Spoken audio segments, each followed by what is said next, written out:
This problem and all other Calc 152 problems can be found here at Sarai Studies. Link is in the description box below. This is another U-substitution, so we're going to do cup. So C is what we care about. So I care about my U, my du, my dx, and my x.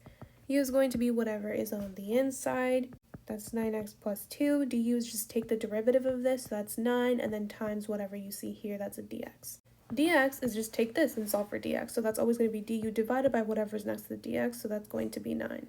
We don't solve for x unless we need to. When do we need to? If in this part things don't cancel out, and then we can try doing that. If it works, it works. If it doesn't, then it doesn't. But here we put everything in terms of u, so it's going to be negative cosecant squared, and then here, this is now u because we took that and we replaced it with u.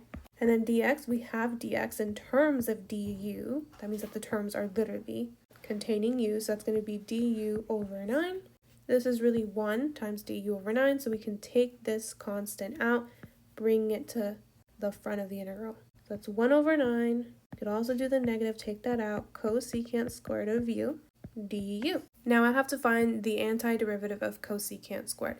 So the way that I remember this is I take my derivative table for the trigs that are not sine and cosine, so I start with tan and cotangent because in my mind they're related.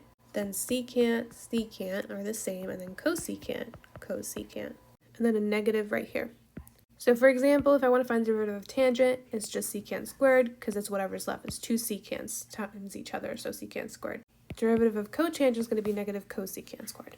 And because we know our derivatives and antiderivatives are opposite of each other, if I know that dx of cotangent is going to be negative cosecant squared of x, and this is what I have, and I'm trying to find the antiderivative of that, well, I know it's cotangent because of this table. So that's going to be cotangent, and because it's negative cosecant squared, I probably shouldn't have removed that negative, but even if you do, just make sure you realize that you have to take this out. I'm going to leave it right there again. So it's cotangent of u times 1 over 9 plus c, and then our p part is plug u back in. So we have 1 over 9 cotangent, and our u is 9x plus 2 plus c, and that's our answer. By the way, I'll link to the video where I learned this down below.